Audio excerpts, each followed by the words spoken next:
నిరంతరం మేము ఇలా ప్రశ్నిస్తూనే ఉంటాం, మీ వెనక పడుతూనే ఉంటాం. మీరు ఏమన్నారు? 15,000 కోట్ల రూపాయలు కేంద్రం రాజధాని నిర్మాణం కోసం అప్పుగా ఇస్తామంటే దాన్ని సాయం కింద, గ్రాంట్ కింద మీరు అనౌన్స్ చేశారు, సంబరాలు చేశారు. మేము అప్పుడే వెంటనే స్పందించాం. వైఎస్ఆర్ కాంగ్రెస్ పార్టీ ఏం చెప్పింది? మీరు అప్పుడే సంబరాలు చేసుకోవద్దు, అది ఒక్కటే కాదు, రాజధాని నిర్మాణం మాత్రమే కాదు, దాంట్లో పోలవరం ఉంది, పోలవరం నిర్మాణానికి కావాల్సిన నిధులను మనం సాధించుకోవాలి. అలాగనే విద్యుత్ బకాయిలు ఉన్నాయి విభజన హామీలో. అలాగే తెలంగాణ రాష్ట్రంతో ఆస్తుల పంపకాల విషయంలో కూడా ఇంకా కొన్ని పెండింగ్ ఉన్నాయి. వీటన్నిటి మీద కూడా మీరు ఎక్కువ దృష్టి పెట్టండి. ఎందుకంటే మీరు నెంబర్ 2 కాబట్టి.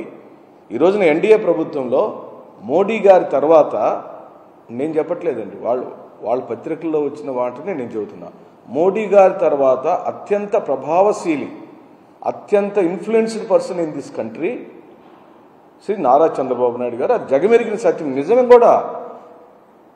నిజంగా కూడా మోడీ గారి ప్రభుత్వం నిలబడాలి అని అంటే ఇటు చంద్రబాబు నాయుడు గారు, అటు నితీష్ కుమార్ గారు ఇద్దరు కూడా సపోర్ట్ చేస్తేనే నిలబడుతుంది. ఇది జగమెరిగిన సత్యం.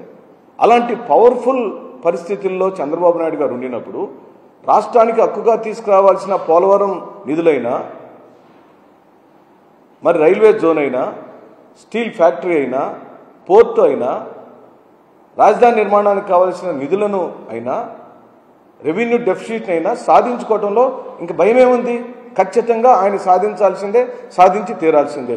నీతి ఆయోగ్ మీటింగ్లో మాత్రం డిఫరెంట్గా మాట్లాడాడు. 15,000 కోట్లు ఇచ్చినప్పుడేమో ఏమేమన్నాడు? ఆక్సిజన్ ఇచ్చారు ఆంధ్రప్రదేశ్కి, అద్భుతమైన వరం అంటూ వాళ్ళని పొగిడిందే పొగడతాం చేశారు. ఇప్పుడేమంటున్నాడు? నీతి ఆయోగ్లో మీటింగ్కి వెళ్ళిన చంద్రబాబు నాయుడు ఢిల్లీలో మాట్లాడారు. వారు ఏమన్నారు? నిన్న ఏమీ ప్రత్యేకంగా ఇవ్వలేదు, కొత్తగా ఇచ్చింది ఏమీ లేదు, కేవలం విభజన హామీలో ఉన్న అంశాలు మాత్రమే ఇచ్చారని అన్నాడు. అక్కడ అనుమానం వస్తుంది. అంటే భవిష్యత్తులో చేయబోయే మోసాలకు లేదా హామీలను తీసి తొంగలో తొక్కటానికి ఇప్పటి నుంచే గ్రౌండ్ తయారు చేస్తున్నారా నారా చంద్రబాబు నాయుడు గారని నీతి ఆయోగ్ మీటింగ్ చూసిన తర్వాత అనిపిస్తుంది. వైఎస్ఆర్ కాంగ్రెస్ పార్టీ సంబరాలు చేసిన రోజే మేము హెచ్చరించాం, మీరు తొందరపడి సంబరాలు చేసుకోవద్దు. ఆ ఒక్క పనే కాదు, ఇంకా చాలా పనులు మీరు సాధించాల్సినవి ఉన్నాయి. ఎందుకంటే గతంలో కూడా మీకు నేను గుర్తు చేయాలి, ఆంధ్ర రాష్ట్ర ప్రజలందరికీ గుర్తు చేయాలి. ప్రత్యేక హోదాని సాధించుకోవాల్సిన చంద్రబాబు నాయుడు గారు 2014 ఎన్నికలప్పుడు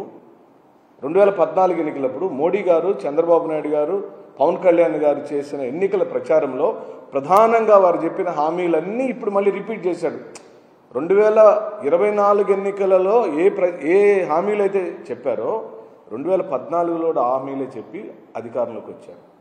అధికారంలోకి వచ్చిన తదుపరి రాజధాని నిర్మాణం జరగలేదు, పూర్తి కాలేదు, పోలవరం నిర్మాణం పూర్తి కాలేదు, రైల్వే జోను రాలేదు, లేకపోతే రామాయపట్నం పోర్టు గురించి మర్చిపోయారు,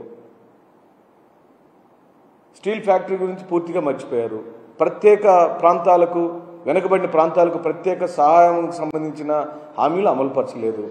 ఆ రోజు పవన్ కళ్యాణ్ గారు ఏమన్నారు? నేనున్నాను ఇప్పుడు, ఎన్నికలప్పుడు చెప్పారు. పవన్ కళ్యాణ్ గారు ఏం చెప్పారంటే, అయ్యా మేము నారా చంద్రబాబు నాయుడు అంటే వాళ్ళ క్యాడర్తో జరిగిన కార్యకర్తల సమావేశంలో ఇలాగే క్యాడర్ కొంతమంది డౌట్ ఎక్స్ప్రెస్ చేస్తే చంద్రబాబు నాయుడు గారు ఇచ్చే ప్రతి హామీకి నేను బాధ్యుడని చెప్పారు.